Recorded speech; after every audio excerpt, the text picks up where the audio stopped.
జ్యోతిష శాస్త్రంలో 27 నక్షత్రాలు, 12 రాశులతో కూడి ఒక చక్రం, రాశి చక్రం 9 గ్రహాలు ఉంటాయి. ఈ 9 గ్రహాలు 27 నక్షత్రాలైనటువంటి 108 పాదాల మీద సంచరిస్తూ ఉంటాయి. ఇదే విధంగా నక్షత్రాలు 27 నక్షత్రాలు. ఒకటి అశ్విని నక్షత్రం. అశ్విని, భరణి, కృత్తిక, రోహిణి, మృగశిర, ఆరుద్ర, పునర్వసు, పుష్యమి, ఆశ్లేష, మఖ, పుబ్బ, ఉత్తర, హస్త, చిత్త, స్వాతి, విశాఖ, అనురాధ, జ్యేష్ఠ, మూల, పూర్వాషాఢ, ఉత్తరాషాఢ, శ్రవణం, ధనిష్ట, శతభిషం, పూర్వభద్ర, ఉత్తరభద్ర, రేవతి. ఈ 27 నక్షత్రాలు కూడా 108 పాదాలుగా 12 రాశుల్లో ఉంటాయి. ఒక్కొక్క రాశికి 9 పాదాలు ఉంటాయి.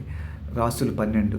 ఒకటి మేషం, వృషభం, మిథునం, కర్కాటకం, సింహ, కన్య, తుల, వృశ్చికం, ధనస్సు, మకరం, కుంభం, మీనరాశులు. ఈ 12 కూడా రాశులు. 9 గ్రహాలు. ఒకటి సూర్యుడు, రవి అనే గ్రహం.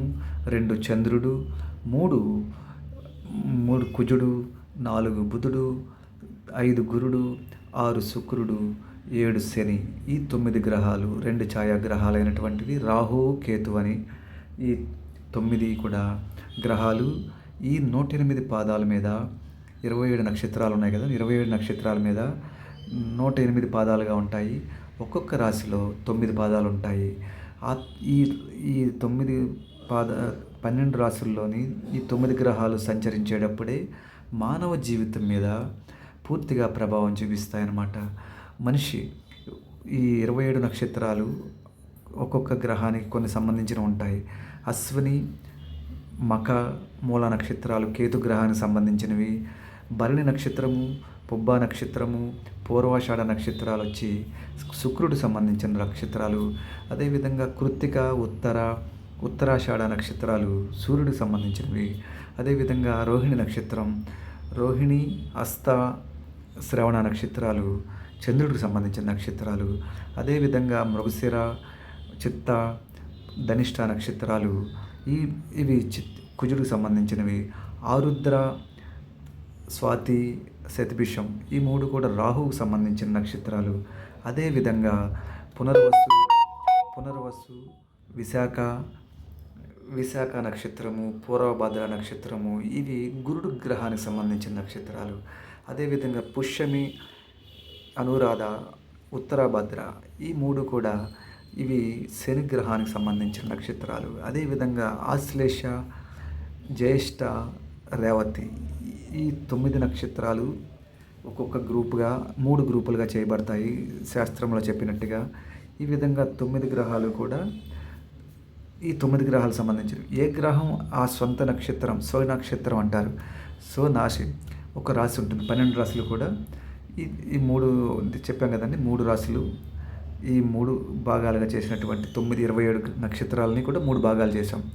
అంటే ఒక్కొక్క గ్రూపు 9 నక్షత్రాలు 1 by 1గా అన్నీ కూడా అవుతాయి. అదేవిధంగా ఇప్పుడు 12 రాశులు. మేషరాశికి అధిపతి కుజుడు, వృషభ రాశికి శుక్రుడు, మిథున రాశికి బుధుడు, కర్కాటక రాశికి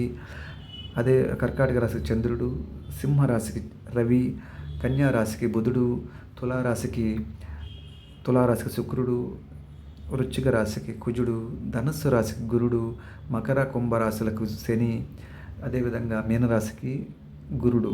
అంటే ఒక్కొక్క రాశికి 2 నక్షత్రాలు కూడా వస్తాయి. సూర్యుడు, చంద్రుడు అనే గ్రహాలకి ఒక్కొక్క రాశి ఉంటుంది. ఈ విధంగా ఈ గ్రహాలు మనకి 27 నక్షత్రాలు కూడా మనిషి జీవితం మీద ఇది ఫస్ట్ బేసిక్. ఈ 27 నక్షత్రానికి ఫలితం ఉంటుంది. ఈ గ్రహాలు వీటి మీద సంచరించే టైంలో మన జీవితం, మనం ఒక నక్షత్రంలో పుడతాము, ఒక లగ్నంలో పుడతాము, ఒక డిగ్రీగా ఉంటుంది. ఒక్కొక్క రాశికి 30 డిగ్రీలు ఉంటాయి. మొత్తం 12 రాశుల్లో కూడా 360 డిగ్రీస్ కూడా ఉంటాయి. ఇది కాలిక్యులేషన్. 30 డిగ్రీల్లో కూడా ఏ డిగ్రీ మీద మనం పుట్టామో దాని మీద కూడా ఆధారపడి ఉంటుంది జాతకం అది. అదేవిధంగా గ్రహం కూడా ఏ డిగ్రీ మీద ఉంది, ఏ నక్షత్ర పాదం మీద ఉంది, ఇవన్నీ కూడా ఆధారపడి మన జీవితాన్ని గ్రహం చూడటం, దాన్ని వీక్షించడం అంటారు. అది కూడా మన మీద ఆధారపడి ఉంటుంది. ఈ విధంగా నక్షత్రాలు ఏ నక్షత్రం మీద ఏ గ్రహం ఉంటే దాని ఫలితం కూడా ఉంటుంది. ఇలా ఒక గ్రహాన్ని ఇంకో గ్రహం చూడటం గానీ, ఒక గ్రహం ఒక రాశిలో ఇద్దరు కలిసి ఉండటం గానీ, 3 గ్రహాలు కలిసి ఉండటం గానీ, ఈ విధంగా ఉన్నప్పుడు ఫలితాలు మారుతూ ఉంటాయి. ఇందులో శత్రువులని ఉంటారు. శత్రువులు, మిత్రులని ఉంటాయి. ఈ విధంగా ఏ లగ్నంలో పుట్టినా కూడా మొదట్లో పుట్టినప్పుడు బలం ఉంటుంది. చివరిలో పుట్టినప్పుడు బలహీనంగా ఉంటుంది ఫలితం కూడా. అదేవిధంగా మంచి గ్రహాలతో శుభగ్రహాలు కలిసి కనుకుంటే శుభ ఫలితాలు వస్తాయి. పాపగ్రహాలతో కలిసి ఉంటే పాప ఫలితాలు కూడా వస్తూ ఉంటాయి. ఇది మనకి జీవితంలో మనకి అన్ని విధాలా కూడా తెలుస్తుందన్నమాట. ఈ జాతకంలో మనం గ్రహాలు సంపూర్ణంగా మనకి ఫలితాలు ఇవ్వాలనుకుంటే కనుక అవి మంచి శుభస్థానాల్లో ఉచ్చ స్థితి, నీచ స్థితి అని కూడా ఉంటాయి. ఒక్కొక్క 9 గ్రహాలకి కూడా కొన్ని ఉచ్చ రాశులు ఉంటాయి, కొన్ని నీచ స్థానంలో ఉంటాయి. ఇవన్నిటి మీద ఆధారపడి ఉంటుంది. ఇదే మానవ జీవితం మీద ఆధారపడి ఈ గ్రహాలు, నక్షత్రాలు, రాశులు మొత్తం